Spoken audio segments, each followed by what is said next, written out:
Daily market update, but also a perspective from Deutsche Bank for 2026 and my own views as well. So the graphics are our own based on what Deutsche Bank sees going forward. And I guess one way in which they've put it, and we're talking now on the 22nd of January after the Board of Peace that Donald Trump's come up with. Now, I'll give you two forecasts. One, he wants Greenland to be renamed Trumpland, which would be a smart move by the Danes. It would cost them nothing and give them everything that Donald Trump wants. And the second thing is gold to go to $10,000. Won't probably happen this year, but that's the direction of travel. Now, what does the Global Chief Investment Officer of Deutsche Bank say? Investors should act with discipline, focusing on fundamentals rather than chasing perceived trends. I think he's absolutely right. If you look at my most recent videos, what you will see is that there is this increased hype. All those people with FOMO who missed out on the stock market gains are now trying to chase the next thing. The way they're doing it is looking at the rearview mirror, saying what rose the most last week, let's get back into it. And they're following the narrative stories that surely smaller cap companies are going to do better. Surely it's going to spread into more companies from just the Mag 7. Surely, et cetera, et cetera. So let's just have a look at that and see how we can keep a more disciplined approach, given that it's our pensions we're talking about, given that it's our children's inheritance and the like. Now, essentially, what's happening in Davos is completely irrelevant. The most relevant thing is US interest rates, global GDP, and also AI spending and profitability continuing. All of those things look positive. Okay, you've got very positive GDP forecasts, and you have got continued profitability of AI companies and companies continuing to spend. McKinsey put it this way. They expect over $5 trillion invested in AI computing power by 2030. This is a structural productivity driver comparable to electricity and not a bubble. Now, there will be some bubble companies. There will be drops. I estimate a 14% drop in the S&P 500 at some point today, and then a resumption back up. Those trying to gamble on stories and narratives are going to get their fingers burnt. They're not that good to be able to do it, but they're going to be tempted by noise and brokers and the like. You're far better off having a hold of quality companies through that noise, which compound slowly and gradually. So just be aware of having a proper process. Now, you're also going to hear a lot of noise about geopolitics, about things such as tariffs. Tariffs are actually working out quite good for the United States because they're a tax. And quite frankly, with the amount of money being spent by corporations, you need some kind of restraint on inflation. And that usually comes through either higher interest rates, which we're not getting, or higher tax.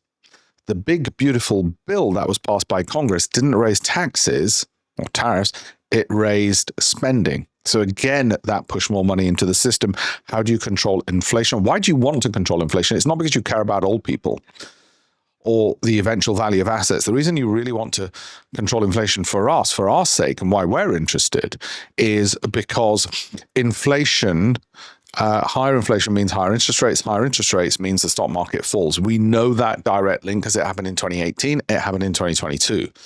So we need to keep that inflation under control through higher tariffs. It's the smart way to go.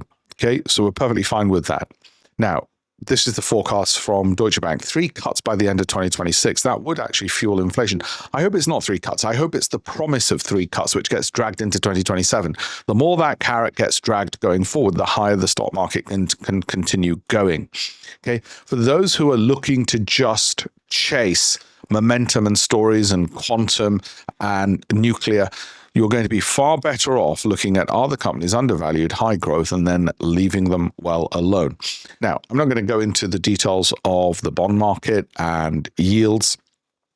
What I will say is the reason we keep an eye on bond yields, as Liz Truss discovered, as the Japanese have discovered, is if they spike, and they haven't spiked, but if they should spike, then we would start thinking that cost of living is going to get a bit too expensive and it's going to impact the stock market. Now, at the moment, everything's fine. It's a bit like oil prices. As long as they are below $80, nothing to worry about, right? Whether they are 60 or 61 is neither here nor there. So the bond forecasters on TV will blah, blah, blah, because that's their job. But quite frankly, if bond yields have not spiked, you really don't have much to worry about for the broader stock portfolio that you have. And you can make it that simple because you're not a bond PhD. Global equities, broadening the rally. The idea is it'll go beyond tech and Mag 7. It'll go into industrials, utilities, power materials. We've already done this with our Quality 5 Plus portfolio, which has some 40-odd stocks in it. Already has energy companies in there, already has industrials, utilities. Why? Well, not because we played on the narrative, but simply because there were more than 7 companies out of 10,000 which were undervalued, high growth, dividend yielding, which looked attractive and which looked good. And in my other YouTube and TikTok videos, you'll find those. By the way, for those of you who don't know who I am, check out campaignforamillion.com. Hedge fund manager, author of 18 books on investing, 200 columns in the Financial Times. Going back to this, regional spotlights. Well, do you want to expand into a different region? Remember, Warren Buffett hasn't. He just kept international companies which happen to be listed in the United States, and that gave him global diversification. The problem is people think they've got to own a Vietnamese listed company in order to be diversified. It's not the case. Diversification means a lack of correlation. That's what we're after, not inverse correlation, lack of correlation. And guess what? The Vietnamese economy tends to be pretty highly bloody correlated to a big, bad giant like the US.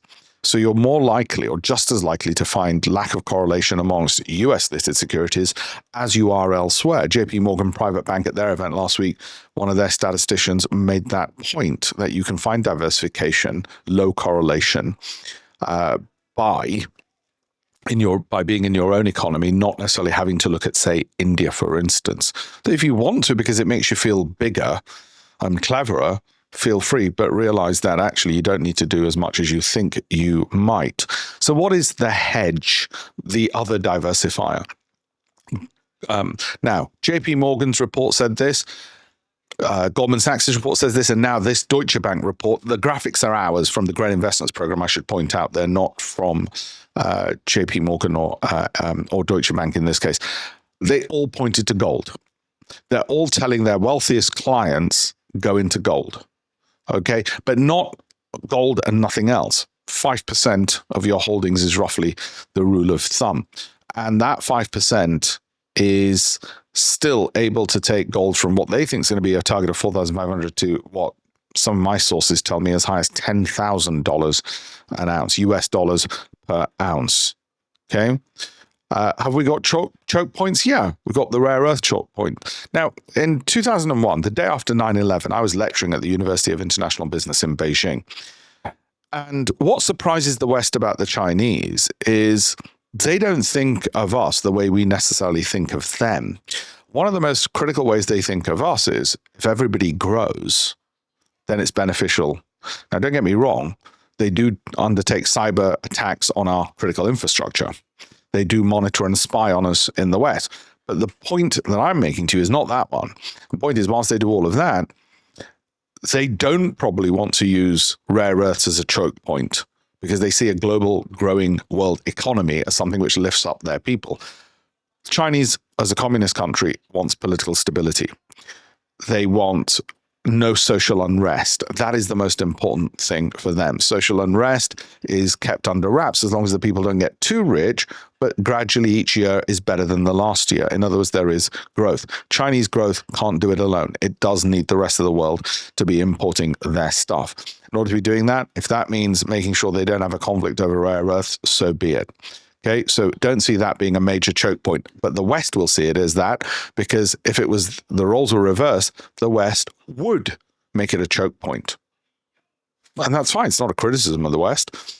Okay, alternative investments. You're not going to do private equity. We have a private equity firm out of Zurich, Rootbridge. You're not going to do private equity. Don't worry about it. Okay, what you care about, and you're not going to do direct infrastructure investments or private credit. This is Deutsche Bank Wealth Management for their wealthiest clients. And don't worry, they're not all going to get rich out of it anyway. Basically, the numbers you're playing around with ever is 10% per annum on average to 30% per annum, 40% with a tailwind per annum on average returns. If you can get them through equities with a tailwind at the top end and with a headwind at the bottom end, you're getting them through equities. You don't need to go into all sorts of complicated things. How do I know this? Well, Warren Buffett doesn't, does he? And he became the world's richest man. So there's lots of ways to skin a cat. You don't need to worry about or have FOMO that others are doing it in a way you're not getting access to as well.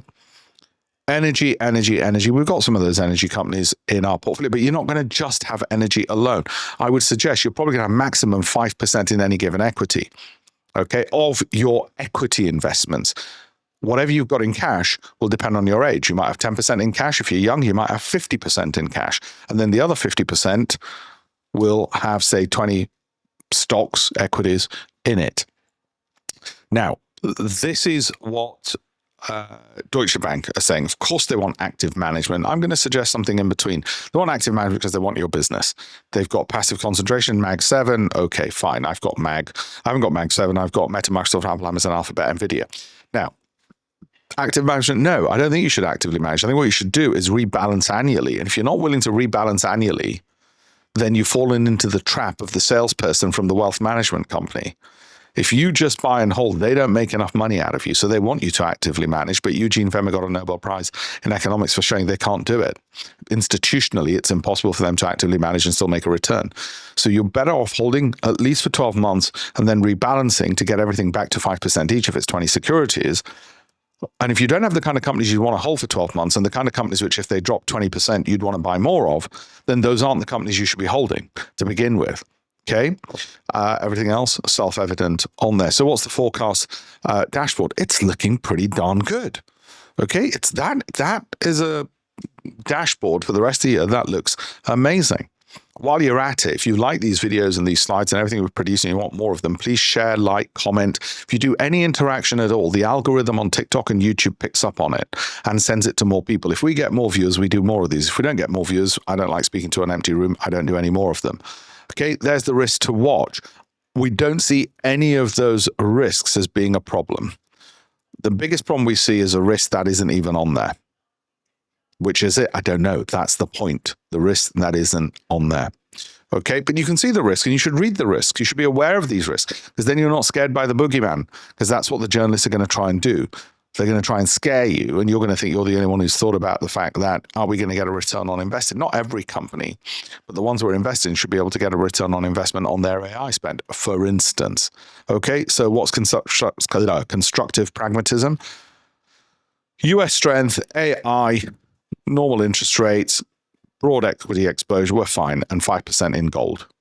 You might say a bit bloody late to come to gold now. Yeah, but it should have had it all along anyway. I mean, I'm Indian. We've got it just in the family. I don't need it in a portfolio. Okay, I hope you like that. If you did, please like, follow, do the usual. I'd really be appreciative of it. And it'd be a huge favor to us because it means more people go to campaignforamillion.com. And my marketing lady will do somersaults if you go to campaignforamillion.com or alpeshpatel.com. In fact, I'll do somersaults. I'll do them on air. Thank you.